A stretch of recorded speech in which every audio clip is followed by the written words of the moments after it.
Hari Om. A very warm welcome to all of you in this YCB Level 2, that is Yoga Counseling Board. On behalf of Yoga Vidya Gurukul. Today we are going to discuss about importance of psychological environment in health and fitness. Now, even before starting to our main topic, first of all, I would like to express my deep sense of gratitude towards respected Guruji, even Purnima and even Gandhar sir for giving me this opportunity to share with you on this particular topic. Now, let's see the outline that what exactly we are going to cover in our today's topic. First, we are going to discuss about the role of psychology and even environment. Then, World Health Organization's concept of health. Because our topic, it is quite relevant to this, that is importance of psychological environment in health and in fitness, the psychological fitness and psychological health. The third point, in detail, we are going to discuss about mental health, then psychological environment.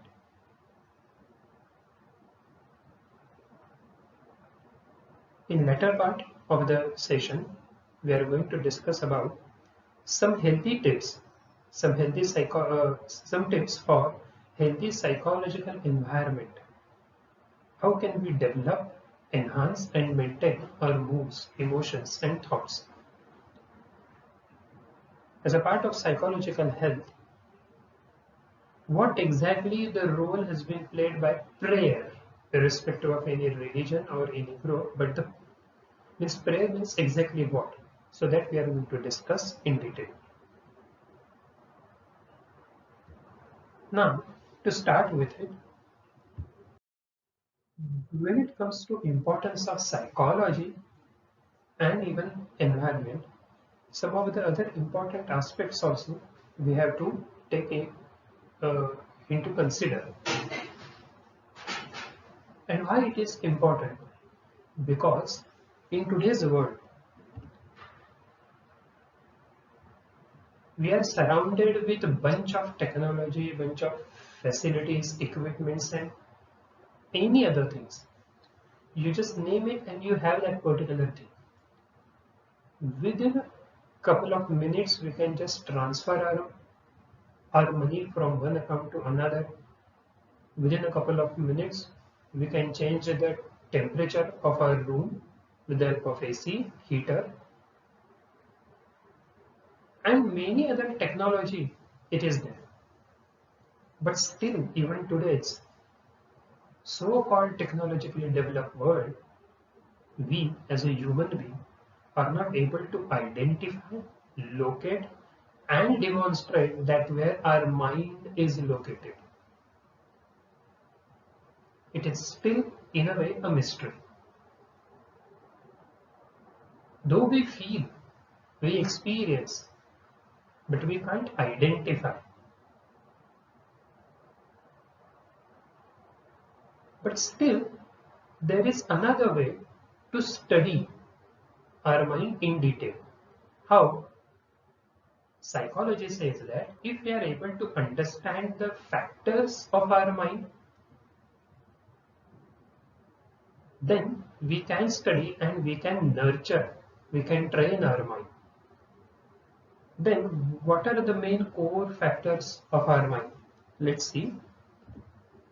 Our thoughts.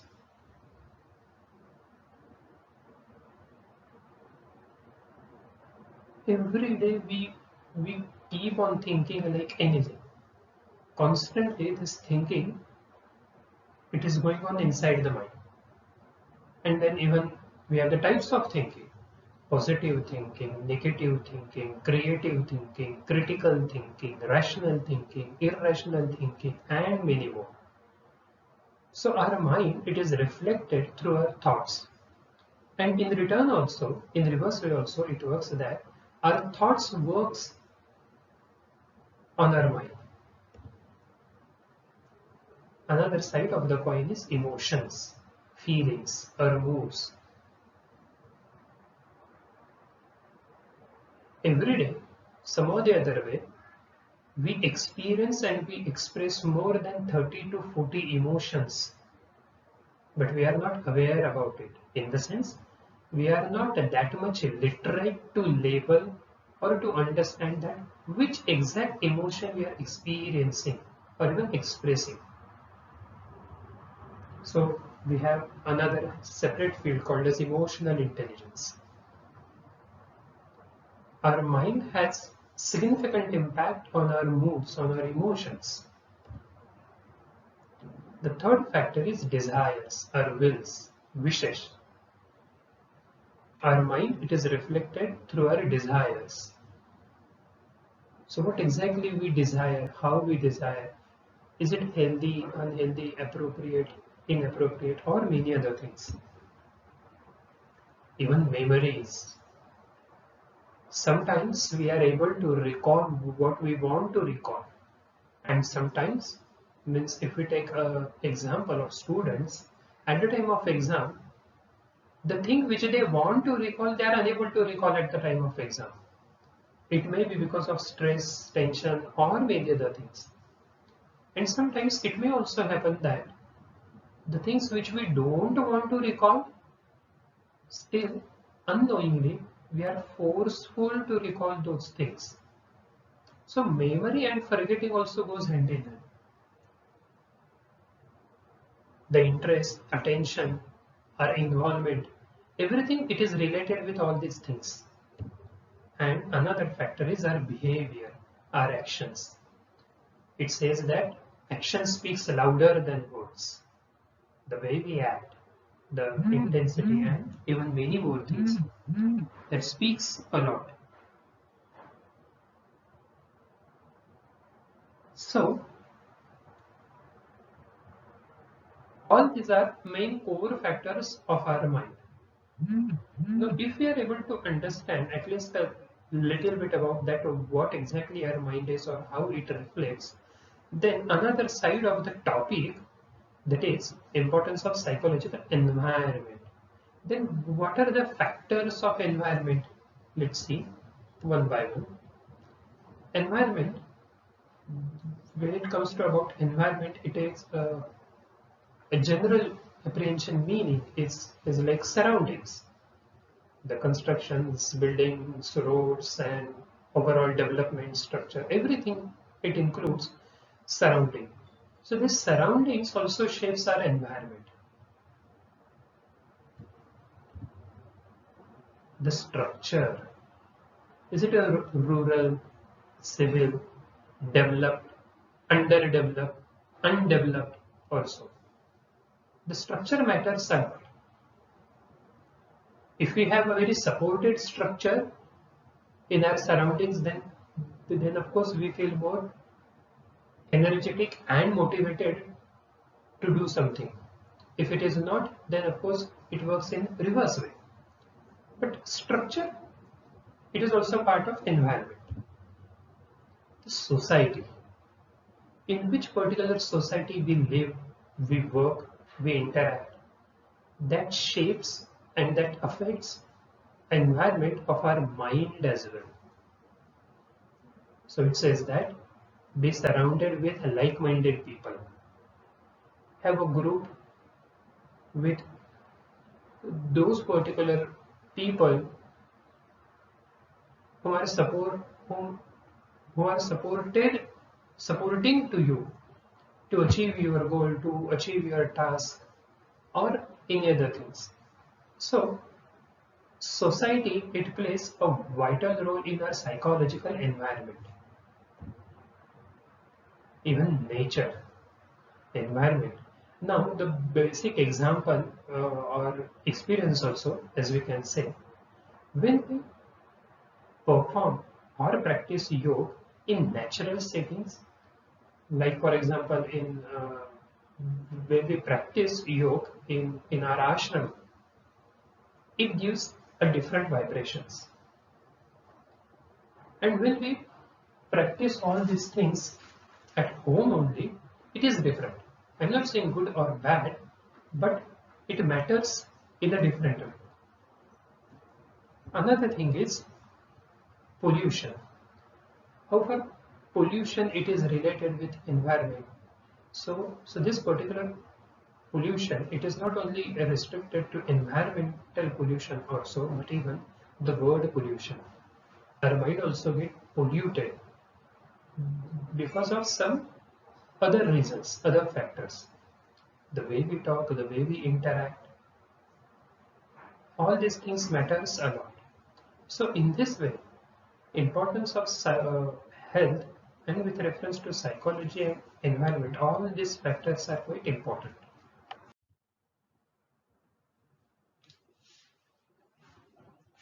Now, even moving ahead in this our YCB course, so that is a WHO's concept, it is also equally important. Recently, so WHO has coined the term as holistic health, which combines these three main factors: physical health, emotional well-being, and even spiritual renewal. So not only how far we are healthy, it is important, but also how far we are able to regulate our emotions, our thoughts, our actions, and even spiritual renewal. Of course, spirituality, it is quite extended part than religion. Almost all of us are quite aware about our physical health, and we know that uh, good health means what? So the absence of illness, as simple as it is.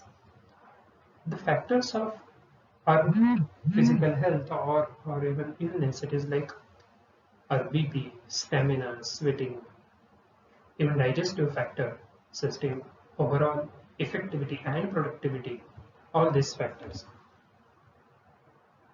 And we are quite aware about our physical illnesses like cough, cold, fever, heart disease, cancer, the temperature, sweating, and many other things.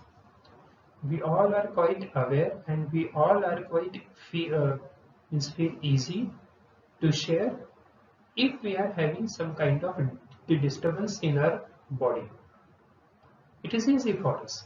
We don't feel any kind of hesitation or any kind of embarrassment that it's how to communicate with others that I am having some kind of fever also.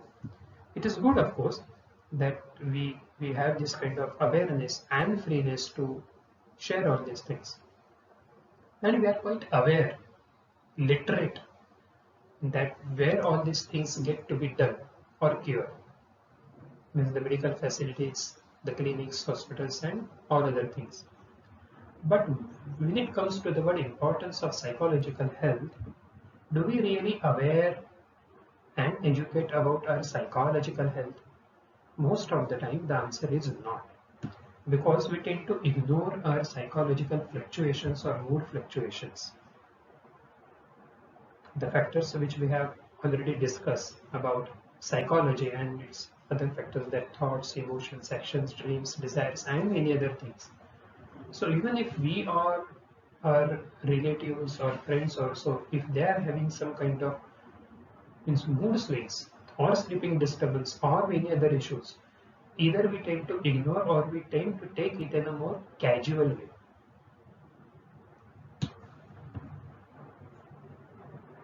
Most of us are not really aware about the psychological disorders, their intensity, the criteria, its severity, and many other things.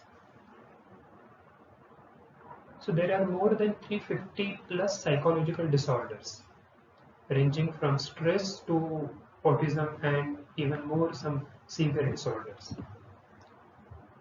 And this is the part that why we are studying this particular point under YCB course 2, because to deal with psychological issues and to maintain, to enhance our mood, our psychological strength, psychologists are there, counselors are there.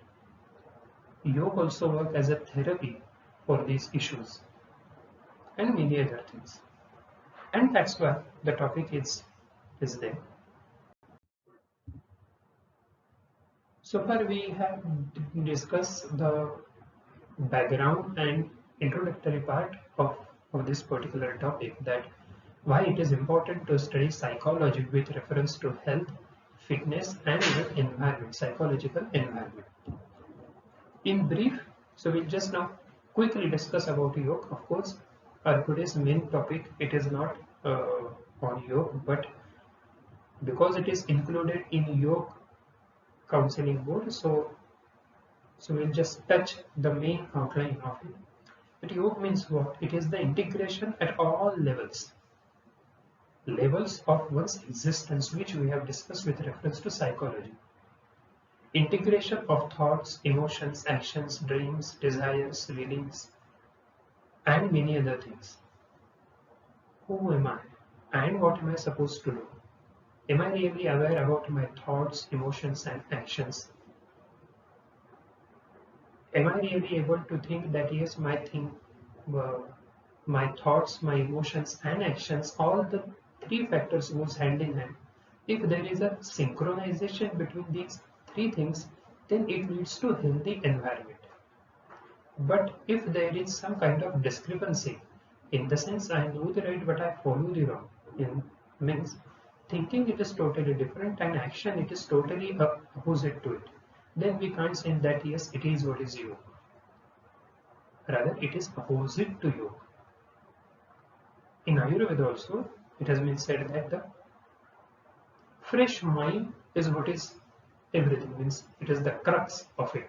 It is the gist that the more you are able to feel yourself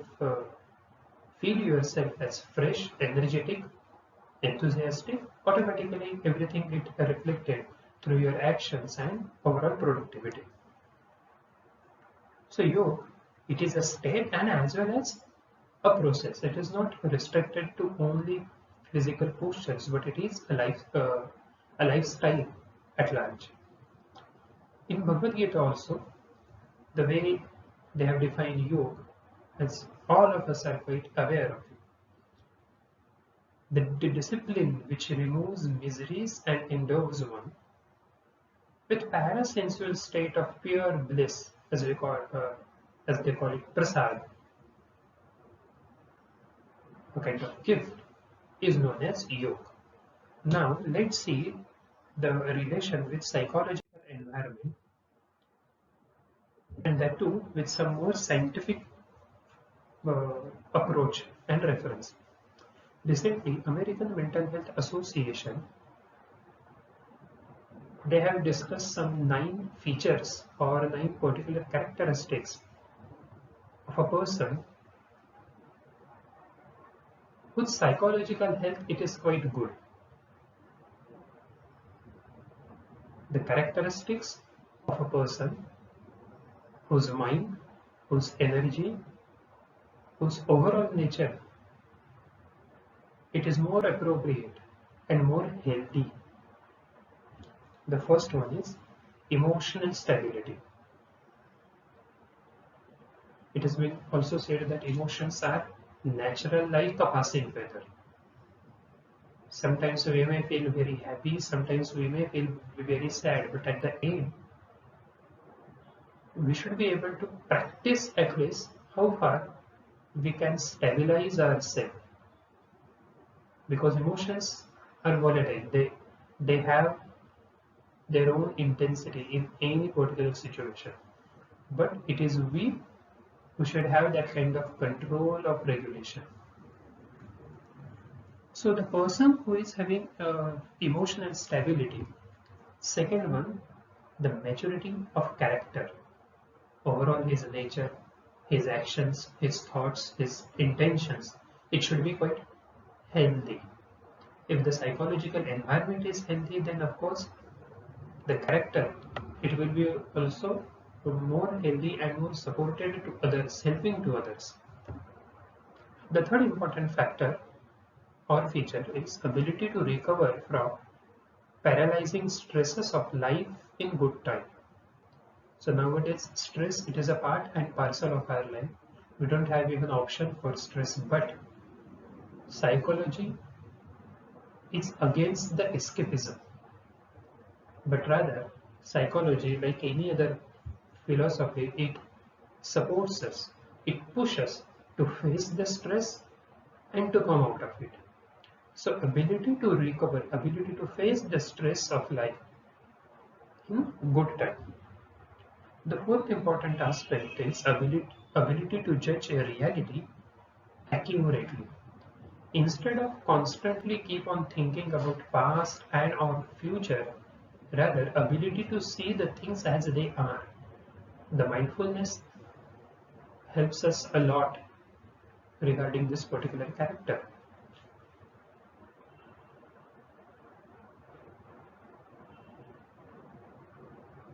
To see the things in real, it also requires a psychological courage.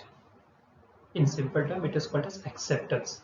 Acceptance of self, acceptance of others, and acceptance of particular situation. The more we are able to accept the things as it is, the more we will be able to deal with it effectively, appropriately, and accurately. Ability to foresee.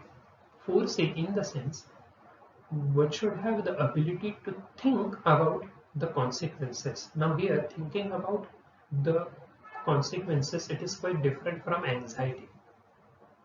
Because in anxiety, we are constantly involving in the result-oriented or outcome-oriented aspect. But here, if we behave in one particular way, what might it will lead to that particular situation or results. So ability to think about the pros and consequences, it is also one of the important feature or character.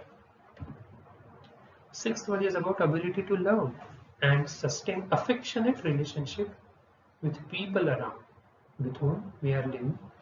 So a healthy psychological environment, it is not only restricted for self. The more you are happy, the more you are able to express your happiness with others also.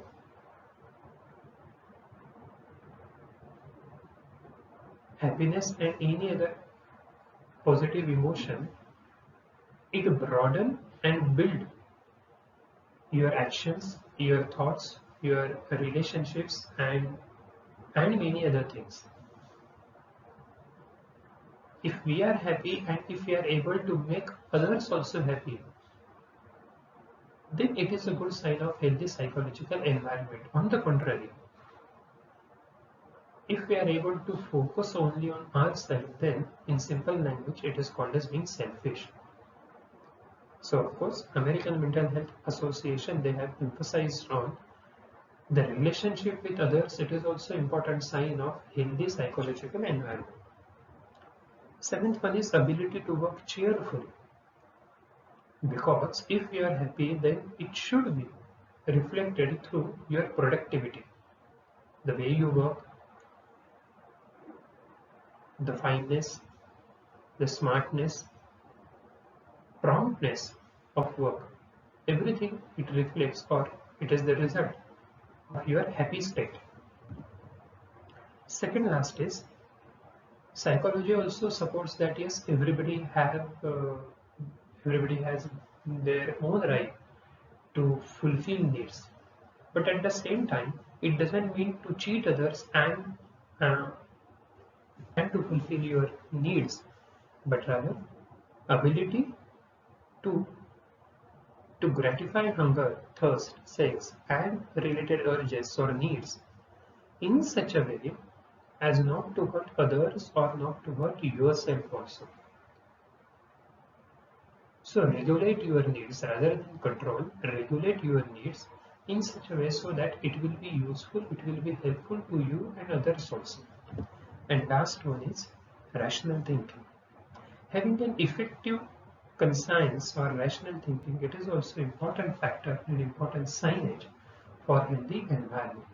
So the more we are able to deeply understand and focus on these 9 features, automatically it will give a stimulation to our thought process that healthy psychological environment means exactly what. Plus, as we know that the science of karma and also includes the kleshas and Vedi and many other things. But at the same time, quickly So we will discuss the current reality. Yoga, it is a higher natural potential for a greater awareness. And to have it, it requires a very deep connection with the world of nature in body, mind, and heart. But, however, present reality it is a little bit different than what we assume. Current environment it is not friendly as it is or as it should be. It is unfriendly. Most of the time, most of the people they focus on short-term gains rather than and in that they just ignore the long-term damage. For example, now again here culture it is not related with any specific religion as such but overall pattern or overall social culture at large. Our culture it is getting more and more dependent upon drugs.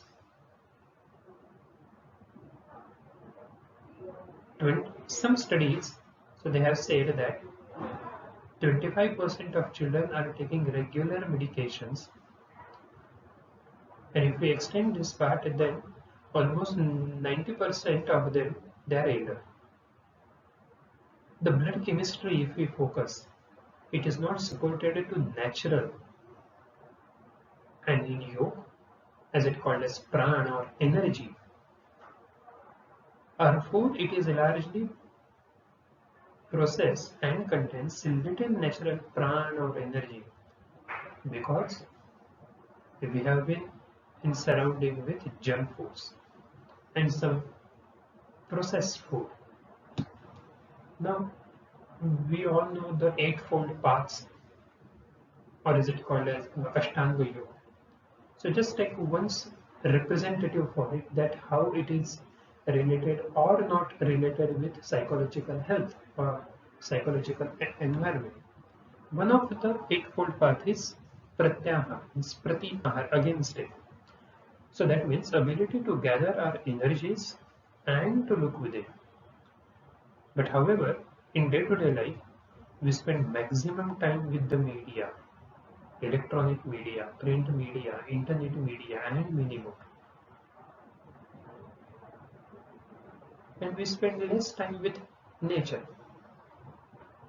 Constantly, we are surrounded with the thoughts, views, news, and many other things like accidents, sex, the violence, the dirty politics, and many other things.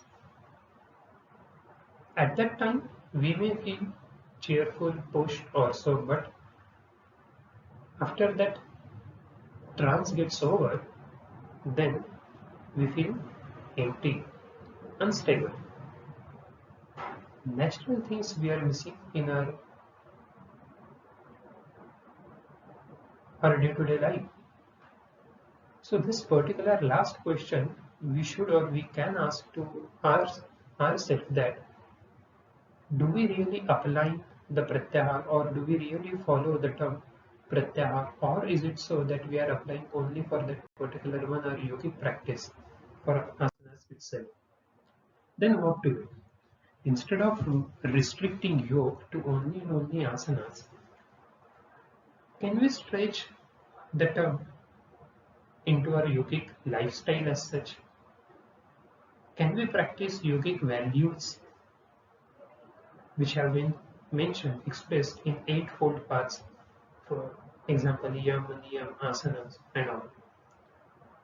The objectives which have been expressed in yogic texts, can we follow, can we practice at least a little bit? The more we are able to practice all these things, automatically it will work on frequency, duration, and intensity of getting emotionally disturbed. And that's where we have to broader our cultural and social issues. Now, to have all these things and to develop our psychological healthy environment, so what can we do? Or what we're supposed to do? The first thing is introspection. To have a word with yourself. at least few minutes, at least in means nowadays it is called as morning rituals and bedtime rituals. Having a conversation with self, it is also equally important. Swami Vivekananda always used to say that talk to yourself at least once in a day. Otherwise, you will miss the communication of a beautiful person in the world. So the more we are able to introspect ourselves, the more we will be able to understand our thoughts, needs, dreams, desires, emotions, feelings, actions, and its intensity, and even many more. Second thing is diary writing or maintaining a journal. Expressing our thoughts or views on a piece of paper, it gives us a very different healthy psychological healing. It also works as a supported factor when you are emotionally disturbed. Diary writing helps us a lot to nurture our mood, to nurture our mind. Third thing is keeping silence. In Sanskrit, it is called as mauna. And many times I have personally observed in our Gurukul or in our ashram, at least once in a week, Ms. Gandhar sir, he asks uh, a couple of participants to be silent for entire day. And at the end, he just asks those particular people or student that what you have experienced, the thoughts, the dialogue with self, intensity, how many thoughts or views or words you are able to recall. Can we segregate it into positive, negative, constructive, unconstructive, required, unrequired, healthy, unhealthy, and many more things. So silence, it is like it is going inside. Little bit introvert nature, it is important for spiritual growth. Fourth one is book reading. If we have a goal in our life, then related to that particular goal, some books also helps us a lot, and that will also work as a supported factor to create a healthy psychological environment. Fifth one is be around with the like-minded people. So tell me about your friends and I will tell you your future is the kind of thing which we know. Our psychological environment, our thoughts, our moods have large impact of our company with whom we are spending our maximum time. Our values, our preferences, our needs, everything has been unknowingly shaped only because of the company of people. Sixth one is tolerance. Psychological tolerance, it is most important nowadays. And many of us, almost all of us, have experienced tolerance, especially during the lockdown period. If the things happen to our wish, it is okay, but if they don't, then it's even better, because that extracts our true potential. But even for that, patience is most important. And how can we develop our patience?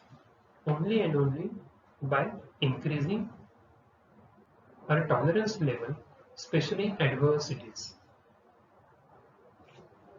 And the last one is prayer. It is also important. Now let's see the other dimensions of prayer as we know, especially in Indian culture. So prayer, it is like it is a way to surrender ourselves. It also expresses a thought, a view that I have done my part, I have done my duty, but God, Master, or any other higher authority which you admire, I have tried my best.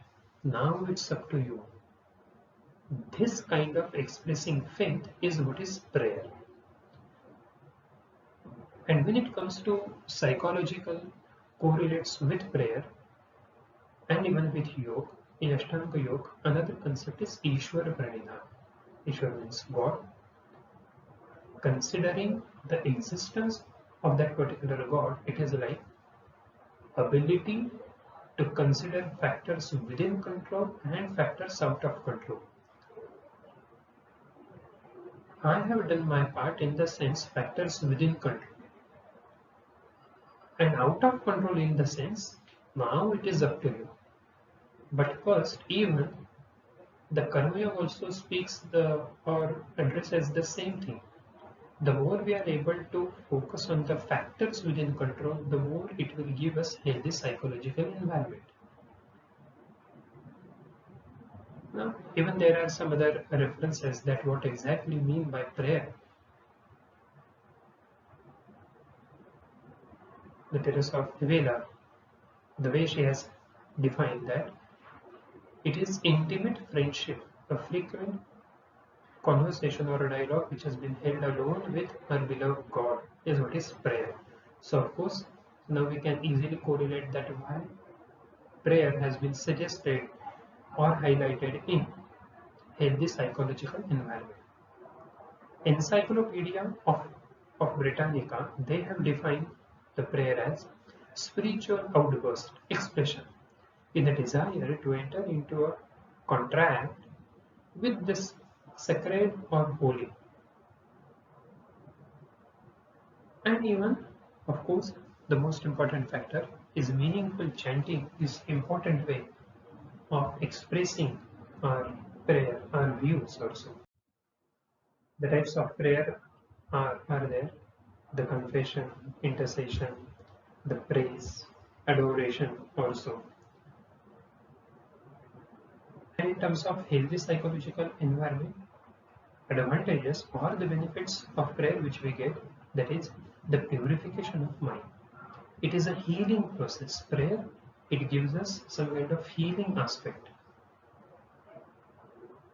Venting out our emotions, it helps like a catharsis. Our emotions, our negative emotions, rather, the more we are able to practice the prayer, even with its meaning, it also develops the concentration. In yoga, is it called as chitta and prana shuddhi? It is because of prayer. And so, to conclude, is the person who has coined the term rational emotive behavior therapy, Dr. Albert Ellis. It is his quote that I love my work with yoga and with a reference to healthy psychological environment. It is like dharana, the concentration, and loving my work. And I work at my loving is what is a dhyan, means meditation. Work is worship. I work at my loving. The transcendental state or actualization state, it is like the secret of my present unusually happy state. So in this way, importance of psychological environment, it is for self, for our health, for our work, and for our overall life, it is important. All these are the references which I have used for this particular session. And if you have anything to discuss or anything to ask, feel free to contact on this particular email ID and on this particular number. It is my WhatsApp number also. And once again, I congratulate to all of you for applying this particular YCB level 2 course. And again, I express my deep sense of gratitude towards respected Guruji and Gandhar sir for giving me this opportunity to share with you on this particular topic. Hari Om.